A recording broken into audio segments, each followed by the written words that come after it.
లాభాలు కావాలని చెప్పి కోరుకోవడం అది కాదు, అది అపరాధం కాదు.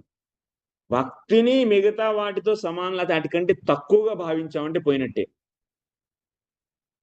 సో ఇలా 5, 6, 8 అపరాధాలు చేస్తే గనక వైష్ణవత్వమే ఉండదిక. వైష్ణవత అనేది సాక్షాత్ వైష్ణవతాయాః ఏవ వ్యాఘాతకాః. వాడి యొక్క వైష్ణవత్వాన్నే నష్టపరుస్తాయి ఇవి. తర్వాత ఇంకా మిగతా 5, 6, 8 అయిపోయినాయి. ఇంకెన్ని అపరాధాలున్నాయి? ఇంక 7 ఉన్నాయి. 7ట్లో 1, 7 ఈ 2 కూడా డేంజరస్. తేభ్యో అన్యేషు మధ్యే ద్వౌ ఏవ అతి ప్రబలౌ. అసలు పవర్‌ఫుల్ అపరాధాలు ఏంటంటే అసలు ఈ 5, 6, 8తో వైష్ణవత్వం పోతుంది. వైష్ణవుడుగా ఉంటూ ఇంకా పవర్‌ఫుల్ అపరాధాలు ఏంటంటే ఈ 7ట్లో 1, 2 అయితే 1 అని 7 అయితే డేంజరస్ అన్నమాట. వైష్ణవ అపరాధం. 7వది ఏంటి?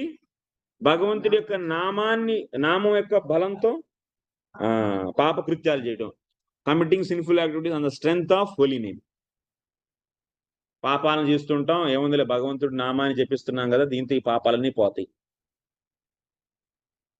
అలా గనక భావిస్తూ ఉంటే గనక పాపం చేస్తూ ఉంటారు. నామం చూసుకునేదిలే భక్తులం కదా మనం. సో దీనికేం కాదు. ఇట్లా గనక చేస్తూ ఉంటే వైష్ణవులు నిందించటం. వైష్ణవుల్ని నిందించడం. యాక్చువల్లీ మనకి ఇండియన్ పీనల్ కోడ్‌లో, ఇండియన్ కాన్స్టిట్యూషన్‌లో కూడాను, మన భారత రాజ్యాంగంలో మనకి ప్రాథమిక హక్కులు ఆర్టికల్ నంబర్ 12 నుంచి 32 వరకు ఉంటాయి. మొత్తం